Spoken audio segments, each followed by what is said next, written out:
No resumo de hoje você vai descobrir como uma rainha foi salva de um casamento forçado, se um detetive vai descobrir a verdade sobre o protagonista e ainda virá uma goleada histórica. Não se esqueça de se inscrever e deixar seu like. Então vamos para o resumo.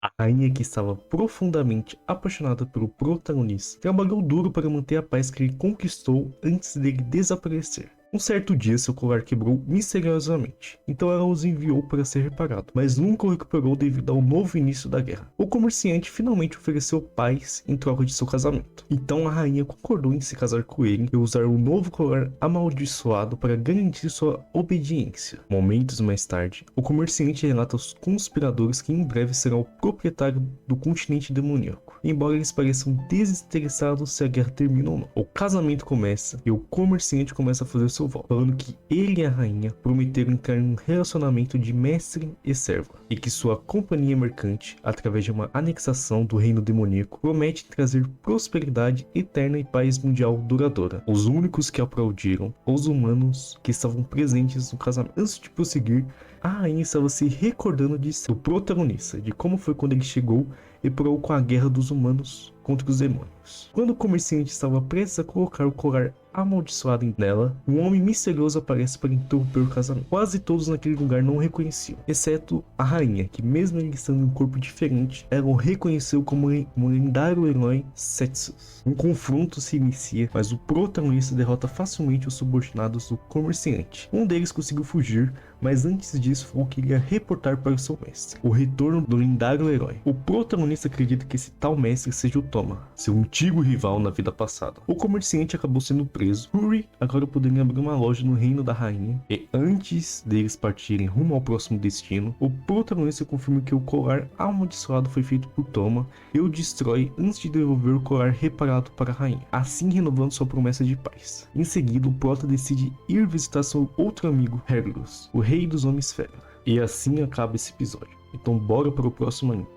Diante de seus subordinados, Tsubaki apresenta casos que foram resolvidos pela sua equipe e explica que o trabalho deles é resolver casos incríveis que não podem ser divulgados publicamente. Ele aponta para os 3 principais causadores de problemas que ainda estão soltos: o ceifador, o inseto baforador de fogo e o lemingo, sendo que o inseto é um dos suspeitos pelo incêndio na escola que o protagonista salvou. Enquanto isso, o protagonista transferiu a alma do Pouka original para um tubarão de pelúcia e devolveu o para Takumi. Quando Misaki entrou na sala e viu o bicho de pelúcia, ela o abraçou, não sabendo que a alma de Pouka estava naquele tubarão. Mesmo não podendo falar, ficou nítido que o Pouka original ficou um tanto quanto animado com esse abraço. O protagonista falou que poderia conseguir fazer com que ele falasse, mas isso precisaria gastar bastante magia. Com isso em mente, ele falou que tinha outra forma de reabastecer sua mana, que era através de pedras preciosas. Só que ao ir uma joalheria junto com Misaki, descobriu que ao contrário do seu mundo original, aqui essas tais joias eram muito caras, sendo que a mais barata custava algo em torno de 16 mil reais, e todas as joias juntas nessa única loja algo em torno de 150 milhões de reais. Quando os dois saíram da loja, foram abordados por Kuzaberu Arase, o policial da cerveja cara. Então, sem falar nada, ele pulou e capturou o drone e rapidamente reconheceu de quem era o dono, pois já o conhecia anteriormente. Enquanto isso, o outro policial entra novamente no bar em que ele estava, dizendo que ele está feliz por ter conseguido pegar o turno da Carissa dessa vez, e que ele gostaria de conversar com ela. Ele começa a perguntar para ela sobre o seu envolvimento com o incêndio e o quão envolvida a organização dela estava naquele caso. Voltando para a loja, o policial falou que ser amigo de alguém como Takumi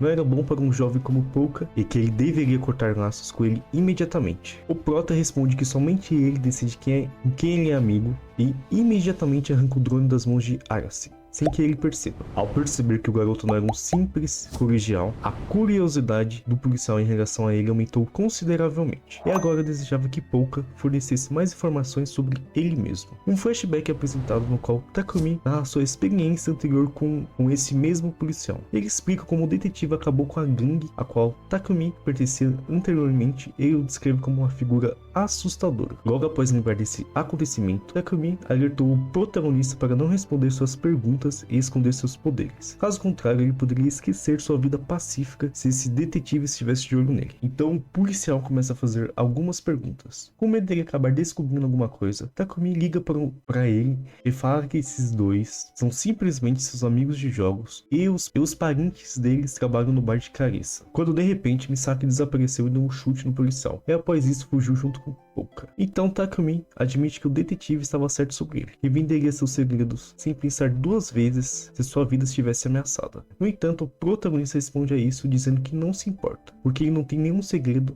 que seja mais valioso que a vida de um amigo. De volta à delegacia, uma subordinada do policial investigou a pegada deixada pelo chute de Misaki. Ela logo reconheceu como uma pegada de sapato da cena de um crime. Dois investigadores conversam sobre um inimigo, um homem misterioso e perigoso que está disposto a fazer qualquer trabalho. Assassinato, proteção, transporte, sequestro, roubo, destruição de evidências, cobrança de dívidas e muito mais. Um deles descreve como o viu em ação, lutando contra vários homens sem se abalar e matando todos eles sem nenhuma dificuldade. Enquanto isso, Limingo estava presente na sala onde a conversa ocorre, segurando e olhando a foto da pegada de Misaki. Novamente, Tsubaki estava no bar de Carissa, tentando obter alguma nova informação. No exato momento que Carissa estava pensando em avisar os dois para não vir aqui, o Prota junto com Misaki e chegaram no bar. Ao mesmo tempo, Tsubaki recebe uma mensagem do outro policial sobre as características dos dois colegiais que ele encontrou mais cedo. Na tela de seu computador, Takumi percebe o Arase saindo da delegacia e percebeu que ele estava indo para o bar. Sem querer, acabou derramando seu café e acabou não percebendo que tinha uma outra pessoa na tela. Quando o outro policial chegou no bar e os dois estavam prestes a fazer perguntas para os dois, as luzes no bar se apagaram repentinamente. E de repente, todos os presentes sentem uma presença terrível. Quando Carissa conseguiu iluminar a sala, descobriu a presença de Limingo pendurado no lustre. E assim acaba esse episódio.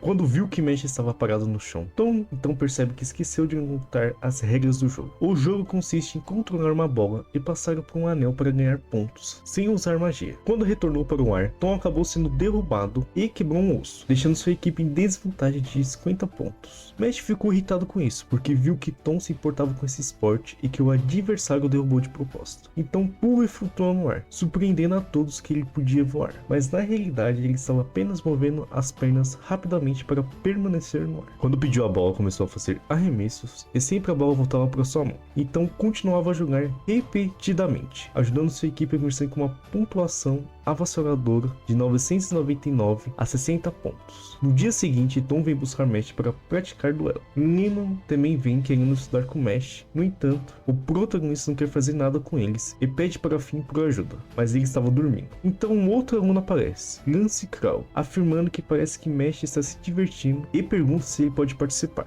Lemon reconhece como um aluno que ficou em primeiro lugar no vestibular. Lance então pega uma garrafa antiga, afirmando que é uma ferramenta mágica especial, e quando abre, Tom, Lemon e Finn são sugados e presos dentro da garrafa. Ele então diz a Mesh que se ele os quer de volta, ele deve vir enfrentar ele na floresta. E dentro da garrafa, Tom ficou surpreso ao ver que Lance tinha duas linhas em seu rosto, já que apenas um número seleto de homens da classe alta os possuía. Os usuários mágicos de linha dupla são 1 em 100 mil e são considerados escolhidos pela própria magia. Lance diz a Mesh que eles apostaram uma moeda de prata um do outro em uma partida, então usa sua magia chamada Gravioli para limpar a área. Ela é uma magia que permite aumentar a gravidade à vontade, tornando impossível para qualquer ser humano normal resistir. Quando o protagonista então dá um soco em Lance, foi pego pela magia da gravidade e ficou preso no chão. No entanto, mesmo no chão, conseguiu destruir e novamente foi para cima de Lance, mas dessa vez estava mais rápido. Quando Lance se esquiva, ele só consegue derrubar seu pingente. Quando Mesh pega o pingente e vê a foto de uma jovem menina, pensa que Lance é aquele tipo de criminoso e logo pede para chamar as autoridades. Mas Lance nega e explica que ele é sua irmã e logo pergunta a Mesh qual é a coisa mais importante do mundo e fica irritado quando o protagonista não consegue adivinhar a resposta óbvia. Quando Mesh fez a mesma pergunta a Lance, ele responde que sua irmã mais nova é a coisa mais importante para ele. Mais tarde, Lance vai para o penhasco e se prepara para largar a garrafa, acelerando sua queda com magia. Mesh tenta salvá-lo, mas é atacado por Lance, que está disposto a ser demoníaco para proteger sua irmã. Passa um flashback de Lance relembrando de sua irmã, que uma vez ela o repreendeu por entrar em outra briga, embora ele tivesse negado. Ela afirma que ele é um péssimo mentiroso e fala que ela ouviu que ele salvou um garoto de ser intimidado e admira que por isso que o venceram. No entanto, ela ama quão gentil ele é, mesmo que ele seja desajeitado. Um dia, sua irmã teve uma doença incurável que iria tirar sua marca e poder mágico em um tempo de 5 anos. Os pais deles afirmam que, se isso acontecesse, teriam que entregar ao governo. Lance fica com raiva de seus pais e decide se tornar um visionário divino para consertar o sistema podre e salvar sua irmã. Quando deixou a garrafa cair, mexe com uma velocidade absurda dessa colina e volta em um instante, segurando a garrafa. Lance não podia acreditar e se perguntava se ele estava usando uma magia de aprimoramento físico. Então o protagonista afirma que acha que eles deveriam parar e não lutar mais, pois Lance não parece ser um cara mau, já que a garrafa era falsa e estava vazia. Então rapidamente revista Lance e acha a verdadeira garrafa. Então Lance, lembrado das palavras de sua irmã, e concorda que eles devem pagar. Ele sai, mas afirma que fez uma aposta com ele e dá a Mesh uma moeda de prata. Então o protagonista libera Tom, Lyman e Finn, mas como eles o incomodam, ele se arrepende de não ter feito isso depois de voltar para a academia. E assim acaba mais um vídeo. Se gostou do vídeo, deixa um like e não se esqueça de se inscrever para acompanhar a continuação desse resumo e de mais muitos outros. Muito obrigado por assistir e até mais.